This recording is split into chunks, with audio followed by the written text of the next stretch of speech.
This is Bart Baggett with Handwriting University. The silver and gold class is really about you and questions and answers and distinctions that you may or may not have gotten from the home study material. A lot of people on this phone calls are working toward the certification courses, either their basic 301 or even their 501. So you're welcome to be at any level. There's no dumb question, and if it's a very basic question, I might turn it over to one of our students and have you do it. And the more advanced questions, I'll navigate and do the best I can to tell you the information that we know is true, the information that's been pretty solid over the last 25 years of my career, and also information that might not be as accurate, and we can have a conversation about where that came from and why there are some exceptions to this interesting science called handwriting analysis. Let's start with the first one, which says help from the cyberbullying. And if you can pull that up, it's a very small sample of handwriting, and it is kind of a blue handwriting because it's so interesting and it has such a clear specific distinction of one trait, which I think is really powerful, and no other books or home study courses or training programs really talk about that. What's the first thing you see about that handwriting trait as you look at that interesting young lady that wrote that?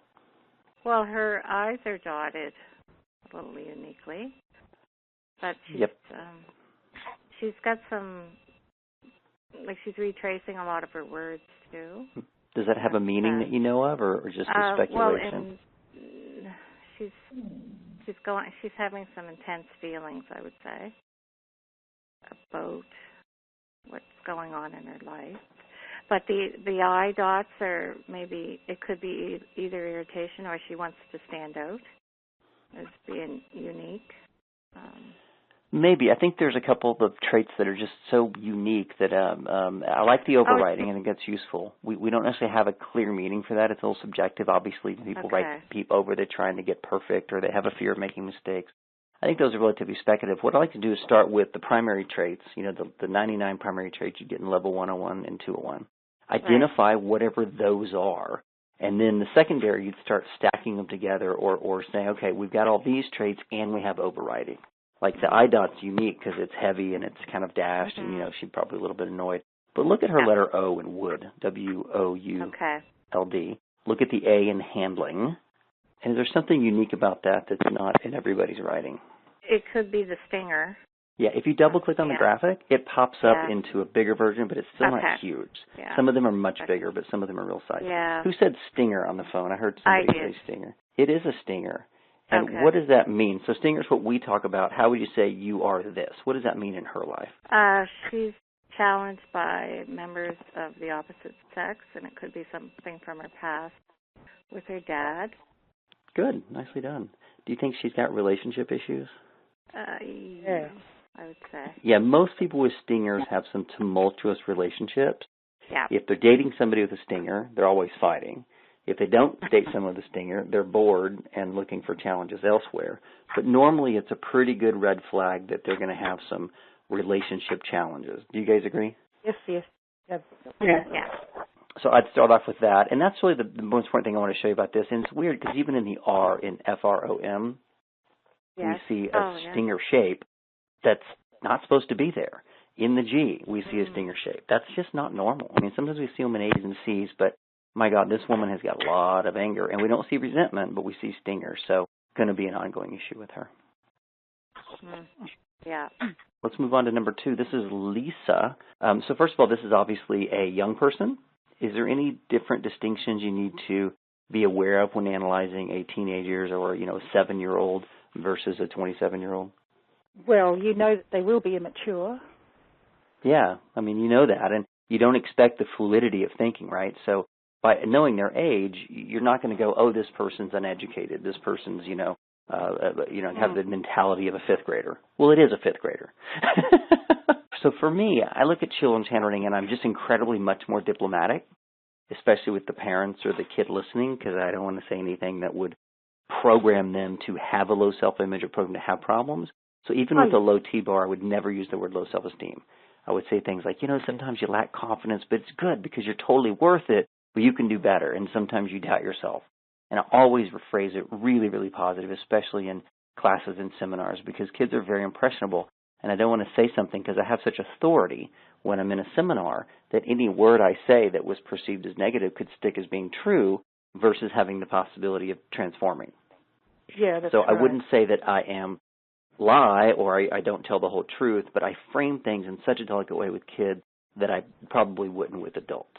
Right. So that being said, there's still some great stuff. One of our students, and this might be one of our friends in Jordan. No, I don't think so, because she sent me her handwriting on Facebook, and she's like, because she's got a beautiful 7-year-old, and she was laughing because the 7-year-old had domineering, so T-bars that slanted down, and pointed T-bars, and she was, and we were laughing about stubbornness too. So, this 5-year-old was displaying these traits, which are kind of typical of maybe a child, but she was so intrigued that even though she's already certified herself, that her own kid is showing up in their handwriting at 5 when they're not taught that way. I mean, kids aren't taught to have domineering T-bars or stubborn T-bars. So they do show up really low, and it's really a great parenting tool so you can look at the writing and know what they're going through and then, of course, change your parental strategy according to that. So, the big Lisa, the big love, those are just, social aptitude. We do see this sharp T-bar. I don't see domineering as much as I see, just the sharp T-bar. And then, of course, you've just got the very rounded, big handwriting, which is really typical of children. That's one of the reasons they have the larger pens and they use larger lined paper, because at 5 years old, they don't have the kind of concentration. You can't sit for 9 hours and look at a computer screen unless, of course, the video game's playing. So I see talkative, I see independent, I see, pretty honest. The K's pretty large, too, so you might have a little bit of that defiant K. D's are cool. I mean, there's nothing about this writing that I'm going to go recommend profound graphotherapy. Obviously, if the, T-bar can be boosted a little bit, that might be useful. But at 7 years old or 9 years old, I think there's really subtle changes because you're not going to add fluidity. You're not going to add legibility, very quickly without a lot of practice, because that stuff takes practice and maturity. What do you eyes are dotted pretty well. The I? This I seems to me to be pretty self-assured. The capital I for myself, got a bar at the top and the bottom. Yep, and it's large. Next to the more and the I know, it's fairly large. Her name's really large, which means there's a lot of confidence and chutzpah in the word Lisa. And there's even an attempt to underline it. That's pretty cool. And then on the PS, the T-bars are domineering there. So, I mean, not a bad kid, but, I mean, definitely with some sarcasm and defiance. And, I don't see stubbornness in this one, but there's just things to look for as you're parenting. Okay, how do I make it safe for them to be wrong? How do I make it safe for them to make mistakes? If they're sarcastic, I want to make sure I'm not defensive. You just adjust your parenting a little bit to match that. Mm-hmm. The Y in Tooth Fairy is interesting because it's got lots of loop. It's got an extra loop, hasn't it? When you turn down for the bottom, for the lower zone stroke. It's almost made a G there. Oh, you mean in T for tooth? Yeah, almost like a capital Y. No, in Tooth Fairy, the fairy word, right in the Y, she's kind of made a G stroke, an 8. Yeah, that's basically the beginning of fluidity of thinking. It's a very, I love that trait. I think it's a fantastic trait. I wouldn't change that at all. But of course, at 9 years old, you don't have that kind of dexterity yet. But when she's 16, I hope those little fluid strokes and connectors are all over the writing, because that's one of my favorite traits. With everybody, Yeah, I just find really intelligent people have those fluid strokes. They're efficient. They're mature. It's a good quality. So we're going to move on. Any other comments or questions you want to add to this children's writing? Dave, I know you've written a book on kids' writing, so you may have some insight that I didn't mention. No, I think we're right on target as far as what we're saying. The only difficulty that we have nowadays is a lot of places, it's still printing at 9 years old. Normally it'd be into cursive, but there's very few places that teach cursive. They mostly just work on iPads or computers. But I think we're right on target with that writing. I think the large size of the name I like the way she starts out here, Tooth Fairy. That's very important to hers. That's why it's so much larger. So I just think it's good.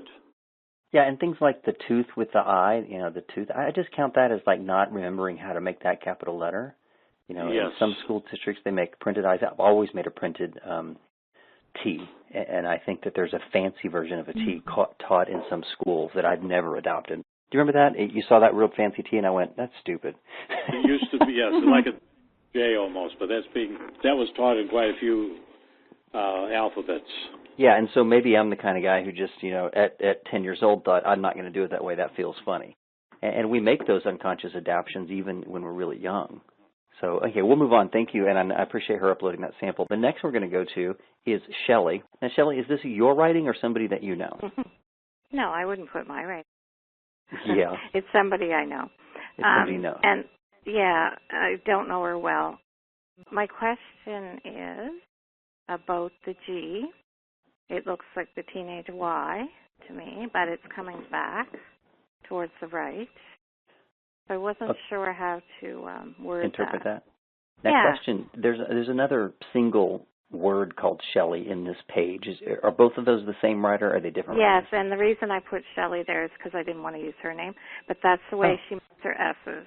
Great, nicely done. Thank you. That's perfect. I would look at other samples of handwriting, I mean of her, other pieces of this handwriting, and see if there's any other backward strokes. Okay. You know, any other, left, right to left. And it looks like the appeal, don't appeal to, T-O, that is a very curved stroke, and I can't tell between left or right. So it might be connecting with the O. It could be right to left. I kind of have an intuition it's right to left, but I'm not sure. I think it is Bart. Because the connector in there, which is just another word down, is upside down, almost like, shallow thinking with the connector, which is efficiency. That's a very positive stroke. And then you've got the word B areas, which is right near that G. It goes back in the past. So there's a number of situations in the F. She's making that double back loop. So she's clearly going into the past for a lot of reasons. Okay. And I think that's the sequence. So there's two things. There is a primary stroke, or at least an advanced primary stroke, which we refer to that as a teenage Y, or I've referred to sometimes as revenge stroke, like you've illustrated really nicely in the Shelly. If that's in the Y, the way you wrote it in Shelly, I almost always have a red flag.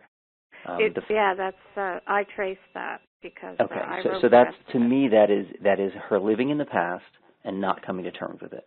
We also see, if that's an accurate version of Shelly, the very rigid upstroke, which of course means resentment. You can't get around that. I don't see it in the writing per se that you submitted with her, but your illustration of her signature would represent that. So I would represent that. I would definitely have a long conversation about what happened in the past and why she's, hasn't really gotten over it, because she's spending a lot of time thinking about it. That being said, you have to look at the rest of the writing. The rest of the writing is fairly clear. It's fairly open. It's fairly magnanimous. A lot of nice baseline concave strokes, so she's very feminine. I mean, I think she's a decent human being. I think there's just some unresolved issues with the past. I don't see that she's domineering. I don't see stingers. We don't have a capital I, so I can't relate to her mother or father. It looks like the word if games. Is that what that says next to the word games? So if that's an I on the word if, underneath the word such, if that is an I, that would be a severe issue with her daddy. Okay. Yes, it is actually an I. Yeah. Okay. So that's the mental process. You say, okay, I see something that might be negative. Let's look at the rest of the writing and find out if there's any other clues that support that or negate that. The supporting is issue with daddy, some other past, left to right traits. The things that negate that are very emotionally balanced. She's very open-minded. There's a good rhythm. There's a lot of stability. So they're pointing from like good person to, okay, she's got an issue. So I think the issue is isolated to her dad and her past. Do you know anything about her situation? No, I don't know much about her. No. I'll go ahead. Oh no, you finish and I'll ask. I'll tell you a brief story. I had a business partner in a retreat we did years ago, and she had the backwards S like you did Shelly, and it was in her lower zones. And I thought, because she had grown up with a version of polio and some physical trauma, that it all had to do with, her physical trauma. And so I kind of dismissed it as if, well, maybe this is one of those exceptions. And at the end of that week, she was just a horrible human being to get along with. And, people either loved her or hated her, and she just was so mean. And at the very end of it, I think we had, made $10,000 and spent $10,000 or whatever.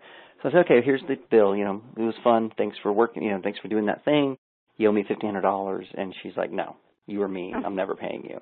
And it was just revengeful. It was just like, okay, I know I owe you the money, but I'm mad at you, so I'm going to punish you.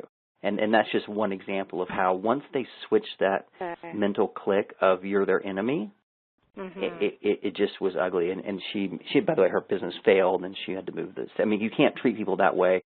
And there was a consistent complaint of her being really nice to everyone on the external, And then with her certain relationships, she just was really mean-hearted. And that's the first time I was like, okay, if it's in the writing, it exists. Even if I don't have, any proof of it, because you can't always get proof of it until you do a relationship. You have a business relationship. You don't know how they're going to turn out. So with this person, it would always be a red flag for me. I would always be mindful of that relationship and how close I get to her until we really figure it out or suss through it. But I've always found that it's been a useful trait to put in the negative category and be mindful. It didn't even look like an S to me. It looks like an A.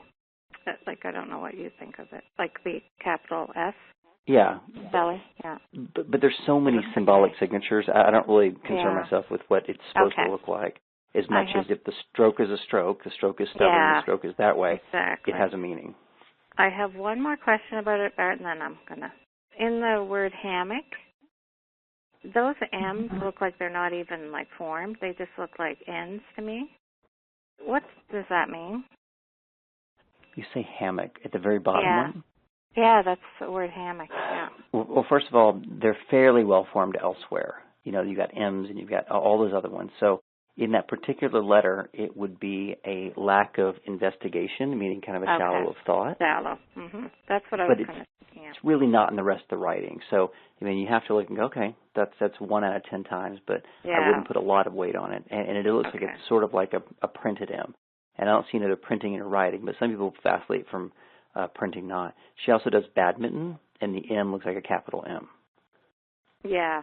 But she does games with a normal M. So it's hard to say. I'm not sure that has any significant meaning. Okay. And then again, if she went to a capital M, then we have to look at other capital M's to see. But by limiting that point, it eliminates some of the analytical ability. And she's not super analytical. She has a lot of arcades in the baseline, which is very feminine and makes her a better team player. That's lots of very attractive quality in a team player, but not necessarily a CEO. Right. Okay, team player, yep. All right, thank you very much. Good sample, I like it. Okay. Is Troy I see quite a bit of difference between the body of her writing and then her name. The body is much, like you said, much more bouncy and well-rounded and adaptable, and the Shelby is a lot more rigid and firm, like she's either harder on herself or upset about herself or something about her own personal life, but otherwise the writing is real bouncy. A good observation. And remember, Dave, she traced this, so we're not quite getting the gestalt of it, but we are. Sorry, I didn't angles. understand that. Yeah, she traced it for our benefit, and it's not a real name. It's a fictitious name, but she does have the S. That's my name. That's my name with her S. She's got the same S, yeah. Yeah. So, I see, okay. Yeah, so it's a good observation, Dave. I just didn't want to put too much weight since it's not really her writing, it's a symbol. Right, no, that makes a big difference. Yeah, huge difference. Especially when you get to the rhythm and the rhythm and the overall, sense of it, the pen pressure. Those are hard to copy. You did a good job, though, and I appreciate you bringing up her name. Let's move on to Troy Nichols. What did you get out of it, and where were you stuck? Because I want you to list some of the primary traits so we can all learn, and then say, okay, here's something that confused me, help me. Or if you just want to tell the story, that'd be great, too. Well, I noticed first of all, there's a lot of print. There's some cursive, but there's quite a lot of print, which I believe is to do with, not really wanting to be known. You know what I mean? Yeah, I would refer to this. Because you don't write a lot of cursive, you put up a few walls to intimacy. So not everybody knows, what you're really thinking. Not everyone knows your innermost thoughts. Yeah, that's right. You can phrase it that way. Okay. That's right. That's right. And I'm looking at, I think another primary trait here is the Y's, which do not come back and join up. And what do you think, what's an interpretation of that? Do you remember? Well, yeah. I looked it up. I looked it on the cards, and it says a physical frustration and a signifying of presence of frustration in all sorts of areas and something being incomplete. Now, when I was young, I used to do my Y's like that. I just did a conference for 700, maybe 400 or 500 teenagers, and I would say 100% of the teenagers had Y's like that. They're still searching, aren't they? They're still seeking. Well, they're seeking, but and the thing is, if it's an adult, you're like, oh, it might be relationships, it may be job, it could be travel. But you have to be very mindful that in a room full of teenagers, 100% have it. they're still coming to terms with their hormones and their sexuality and relationships. I phrased the word, sometimes you're frustrated at your home life, because that is the family right now. And that was a lot. They resonate with that. Yeah, I'm frustrated with home life, frustrated with homework. So, I think the age of the writer does make a difference. This is a 35-year-old adult. It's probably clearly rooted in the situation he's in the relationship. So either with his home life, his, girlfriend or boyfriend or whatever that would be, and the frustration. It's sometimes related to travel and physical life. I mean, if someone had an operation or they're really overweight, you would see that. It's just there's a lot of energy there. People that are incredibly obese, they normally have very light downward strokes, and they don't have that big drive, because that drive is also what gets us up at 5 in the morning and goes to the gym. It's what a lot of politicians have, which is why they always get in trouble with their sexual escapades. That same part of the brain that makes them want to get up at 5 and work till 12 and become president also normally is navigated into some kind of sexual energy. And if it's not controlled, it gets them into scandal. So definitely Troy has got some issues there. And he spends a lot of time sitting at the computer and researching, reading, et cetera, and then he's incredibly active on his weights and his physical training apparatus. So, there's a kind of a balance there between the two. And I got to tell you, if you're looking at this writing thinking, man, I wish I could get more, me too. Because when they don't write cursive, they don't bring a lot of the upstrokes to the table.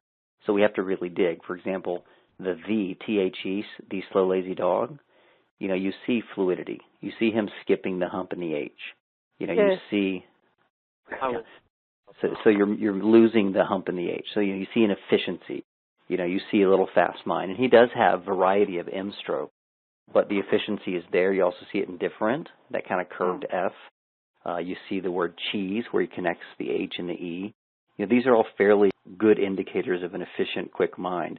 And also erratic. I mean, his slant's not really normal, small writing, but kind of bounces back and forth. You can't say he's split personality because it's very difficult to measure this guy's slant. But I would hardly call him consistent because his baseline is so bouncy. With engineers and computer people, I think the word erratic or chaotic is a phrase that they resonate well with, because they think in kind of patterns. They think in chaos theory versus in linear. Like the previous sample, that she was very linear. She was feminine and structured and good rhythm, a very predictable employee. This one's less predictable. I would also notice the T's in type. There's some pushiness there, and there's a little frustration in the word quick and aggressiveness. And so when you have this small sample of writing with not a lot of cursive, you've got to really look at the subtleties and say, okay, is there a unique trait? Yeah, the Q has aggressiveness. The T has pushiness and domineering. The D's are pretty retraced, so he probably, dresses like a nerd and doesn't care. I'm looking also at the M's and the N's. Now, they're very, very arcaded, aren't they? Which is the sign of someone who's a cumulative thinker?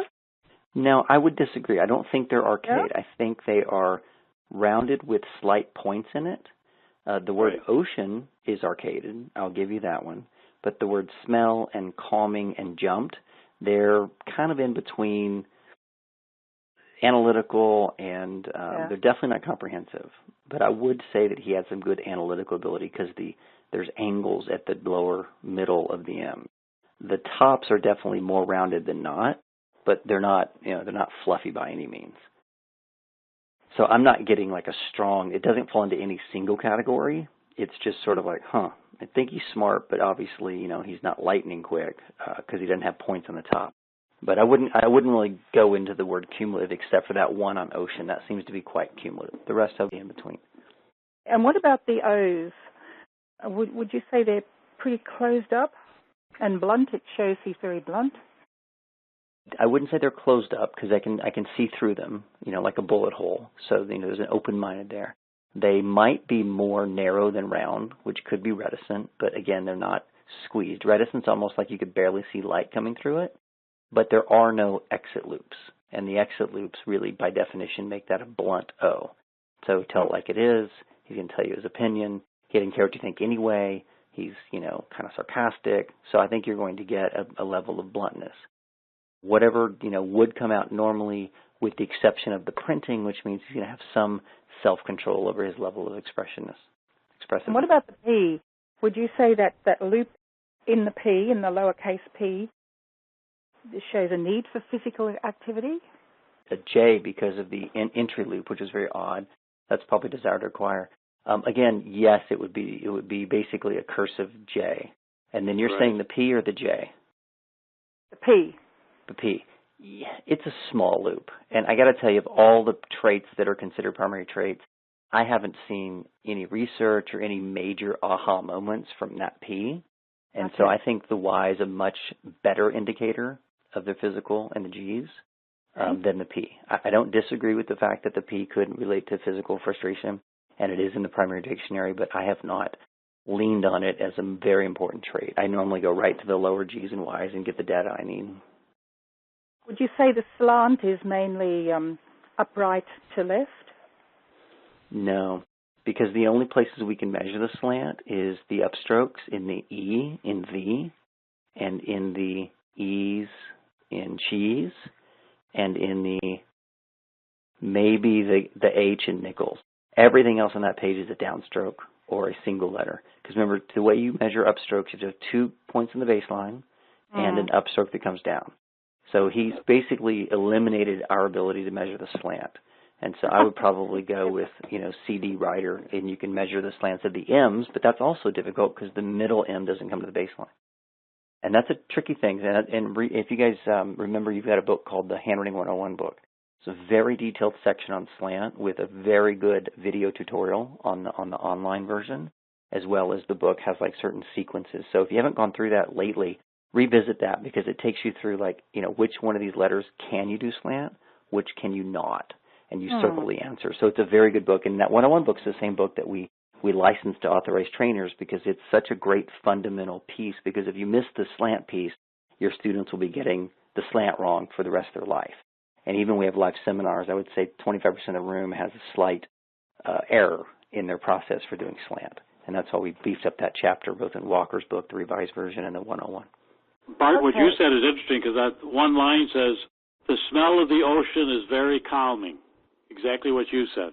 And so that was my experience scuba diving. He probably uses it for calming, too, because he's a go-get-'em guy. I mean, he doesn't sit still for anything. He's on the go, so it probably is his escape and his relax. Yeah, and he's also going for dive master, which means he's already certified, and now he's responsible for 5 of their lives. So there's a little bit of pressure and stress when you're a dive master versus when you're just a diver. So it's a real compliment to his character to go up to dive master, because then you're making sure the beginner's okay, because anything happens down there, you can't just go to the surface or your head will explode. You'll get the bends. So it's a very intelligent, multifaceted responsibility to be a dive master. Bart, this is Kansas speaking. We're asking a question. On the word very, is there any significance to the fact that looks like a capital R in that sentence, whereas in the rest of the writing, the R's are all small, lowercase? That's a good interpretation, but I don't think it's accurate. I think that R is also the same R as in the word different. Oh, really? Okay. See the R in different? Yeah, I see the R, but it looks like the R in deer. Right. So if it's the same R in different, which is pretty common people to make like a printed R, because almost all his handwriting is printed, the next logical step from that position would be try and make the Y. So instead of lifting his pen, he basically just started the Y and the little trail. I see. Okay. I see what you're saying. Okay, thank you. It's a good observation. Great question. That's exactly why we do this, because you get hung up on the it's a capital R, it must mean he's divine. When in fact it could just be that ink connecting those 2 letters. That's great. But I was looking at it, but I think because he is a go-getter and that type of thing, for someone like that, sometimes to go back and dot the I is a waste of time. And the T's, he crosses, but he uses most of the T's as the beginning of the next letter. So he's very efficient on that. And to go back and dot an I would just slow him down a bit. Which is an accurate metaphor, but if you're a dive master, that's an absolutely horrible trait to have. And he's not block printing. It's not like these are all capital letters. These are the 2 handwriting samples on a pink sheet of paper and a white sheet of paper. And you'll see that it's the same person with written by the left hand and written by the right hand. And this was submitted to me by one of our students. I don't think they're on the call, but it was part of the forum or something. So first of all, does anybody recognize what country this person might be from? Mostly from the right one with the Visa logo. that's probably the more natural writing. Anybody recognize that alphabet? I mean, it's a Latin alphabet, no doubt about it, but there's a cadence there that I spot pretty quickly because I've seen a lot of writing from this culture. Well, it could be British, Australian, somewhere in the Commonwealth. Really? I haven't noticed a profound difference in British and Australian writing as I have in Cyrillic, Middle East, and Indians. I'm looking at the R, I suppose. Yeah, I can almost always spot someone who was raised in India, and then also if they learned to write while they were living in the Eastern Bloc countries, such as Ukraine or Russia or Soviet Union. And this looks a lot like the Soviet Union or Ukraine. And mainly it's the Y, like in the word type, that Y and the P, those are very typical, and the L that has that loop on top in Natalia. Again, these are things that aren't taught in the course, but if you travel a lot, you'll see these patterns. And you almost have to delete the patterns because they're not really relevant to the character, but they do give us an indicator of maybe where their lineage is from, and that could be relevant. So the more important question is, she can write pretty well with her left and right hand. Is there two personalities, or would you get the same analysis from both samples? Slant, of course, would be different, but so many other things are very similar. It really does a great job. I mean, her letters are almost a mirror image with E's and the G's and everything is except for the slants. So if we were just judging the left hand, we would obviously think that she had some introverted qualities, but all the other analysis would be right on the money. And she does have good eye dots, by the way. She's obviously ambidextrous. Yeah. So, and I think her question was, if I can really do this, and if she's drawn to do the left hand during certain emotional periods, I would probably argue that she is having some more introverted moments. I don't know why she does this, or if it's just something she developed. Leonardo da Vinci could write what they call mirror writing, which is instead of writing like this girl, his writing would be readable via a mirror. So the slant was essentially the same with the other hand, but you had to get a mirror to realize what it said, and then he still had a rightward slant. So that's a very odd part of the brain. I've seen a number of people that do that. I can't do it perfectly, but when I do that, if I can get in the right state, it's very similar. But I can't write with the left hand and it backwards like that. It's very odd. But I'm with you, Dave. I think everything's identical except for the slant. And it looks a little slower, by the way, just a little bit slower and a little bit less connected. You have less connectors. And again, that's true because the left-handed person doesn't have, they're pushing the pen versus pulling the pen, which is sometimes why you don't have that connector, that fluidity, because you're pushing a stroke, like you're pushing, because handwriting in the Western world goes from left to right. If a left-handed person was writing in a Arabic culture, he'd be writing right to left, and that might be more fluid and fast. So that's part of the research we haven't done, and maybe someone that's trained in reading Arabic writing or from Israel could shine some light on that. It might have helped to see how she had to put the paper when she did the left hand, or the left-handed slanted writing, because maybe the way the paper was she holds the paper, it might force her into that back slant. Interesting. Yeah, I would have to hold my. It does make a difference how they hold the paper and the pen. Yeah, I would have to hold my pen almost upside down to get a backward slant, kind of a curve it around. Let's move on to Richard Bach. Does anybody know who Richard Bach is? So this is a fun assignment for you guys. Write this URL down, richardbach.com, RICHARD, BACH, Richard Bach. His autograph, because he's a profound writer. He wrote a book called Jonathan Livingston Seagull. Oh, right, yeah. He also wrote a book called Illusions, Bridge Across Forever, a number of books since the early 70s, and he's quite a prolific writer. Probably one of the leaders of the metaphysical movement, past lives. He's a very interesting guy.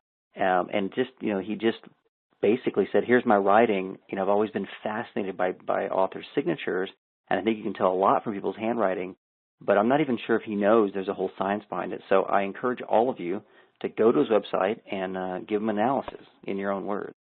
And so his page is richardbach.com/autographs. And so sometime this week, go there and, tell him it's a science and, he's optimistic and he's creative and he's got, big loop in the H, which means he's vastly, vastly into philosophical ideas and meditation and ideas of other worlds versus the moment. Any other indicators? So we see the word Richard, that's an R. We see Bach, B-A-C-H, and that looks like at the top of the H. What do you guys see? And this is also his autograph, which includes the two diagrams. So we see two different versions. We see the one with the boat, and it looks like the ones with the airplanes. And he is a pilot. One of his reoccurring themes is both the John Living's seagull, which of course is flying, but in his illusions books, the whole navigation is a pilot. And in almost all his books that read like biographies, like Bridge Across the Ever, he actually is a pilot, and that's his hobby, and that was his vocation, and that's part of a backdrop of all his stories. So if you see a reoccurring pilot theme, then that's an essential part of who he is, as well as the sky. But let's look at his signature opposed to that. Any other, you want to share some things that you see? Well, can I say that there's he draws a kind of a safety net under his signature each time. The first one, it's a rounded, and the second one, it's kind of a square, but it's still sort of quite underneath. The second one, the one on the bottom, actually comes back and up along the left side of his name. But yeah, it looks like, kind of, if you dissect that, I think that's the R is the downstroke, and then he's got the R, and is that where that comes up? The doodles, the drawings. The drawings come in the middle, and then on the top one, he's got this thing that looks like a loopy C, which comes right round underneath. Yeah, that looks like the backdrop of the bird, like the bird was flying around.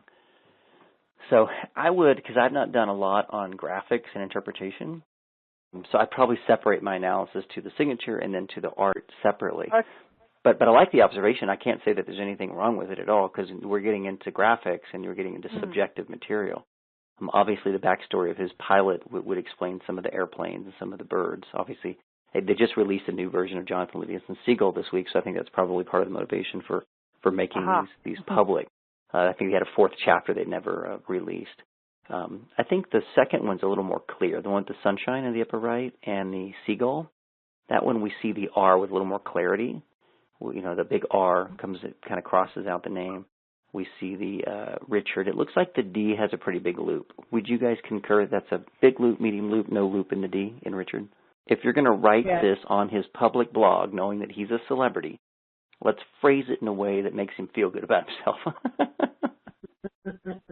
So give me some words that you might say of, okay, Richard, you know, this is what you think. You know what? Isn't it a bit hypocritical to be especially careful of a celebrity? Well, I just would like him to be my friend one day, so I'm not going to put up negative stuff on his blog. Well, you might, but none of the rest of us are going to meet him. Well, but it doesn't have to be negative. It has to be true. But you've always got a choice to frame things in a positive way or, you know, kind of I mean, you can frame it in a way that you're damaged and you're a broken person, or you can frame things in a way of this is your sensitivity and this is what's great about that. I mean, it's the same trait. In fact, we talk about Michael Jordan, we talk about Tony Robbins. They all have loops in their D, and they've had some phenomenal success in their life. And part of that is because they needed the approval. They really valued the public input. And as an author, you don't always get that public input. So I guess I wasn't saying, you know, lie or cheat, but like, can we pick a more diplomatic way? And you guys all should know how to do this. If you do counseling or training, you're not going to take your best student and go, oh my God, you got a big loop in your D. You got to change that because you're a mess. I mean, that would not be the appropriate, you know, language to do it in. I'd say a negative review on a book or something would, you know, don't take it so to heart. That's a great metaphor, yeah. You know, sometimes you take negative reviews to heart. Sometimes you let the public persona get to you when, in fact, you know, you're a brilliant man and, you know, you should let it roll off your shoulders. That might be a very... Or also, if you have a setback, use it as an opportunity.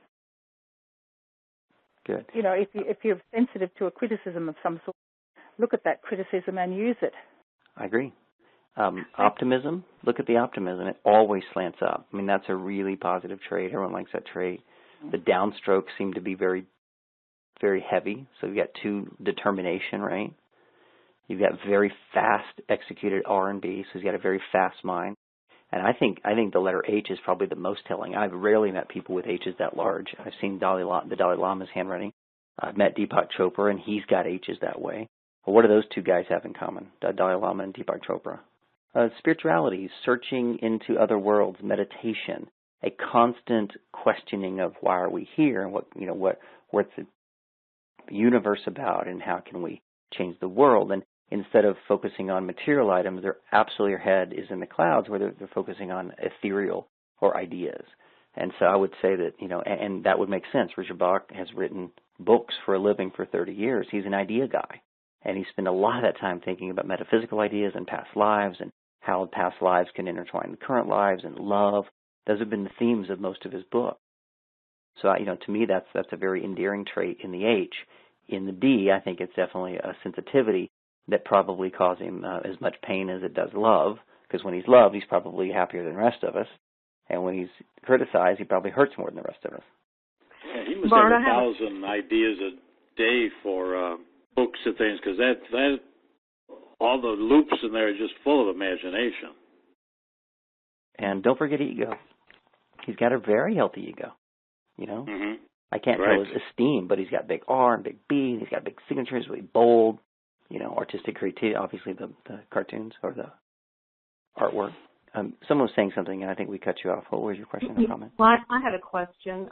The placement of his name on the drawing, I know I've seen other artists that put their name small in the corner of a framed picture, and his is right in the center, and it's bold.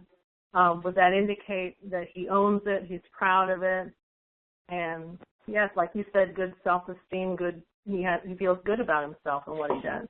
Yeah, and remember the context. He was asked questions about signing books, and he told stories about signing books and never getting there, so he autographs his book. So this is a public display of his autograph to people rather than a picture that he signed. So it's not about the picture. It is his autograph. It's part of his elaboration of his autograph. Oh, okay. And so contextually, you're correct, but it's also the purpose of this is the autograph, not the artwork. Okay. Yeah, and I don't know the size. Relatively, this might be the entry of a book, or it could be a blank piece of paper. I don't know the size because I haven't seen his signature on other books. But it's very bold, and it's very powerful, and he's got a lot of strengths.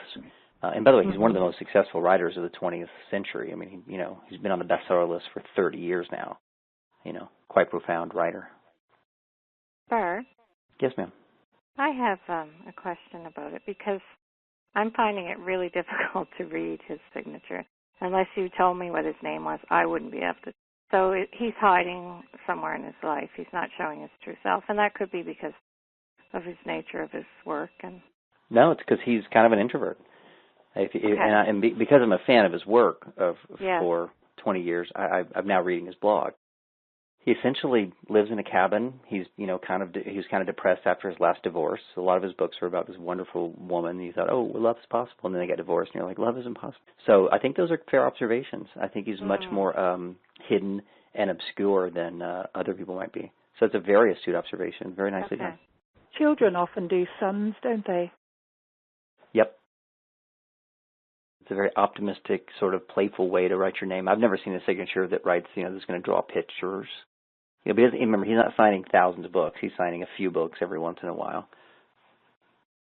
And I think the second signature even has more of that elaborate upper zone soup, as Dave, you pointed out.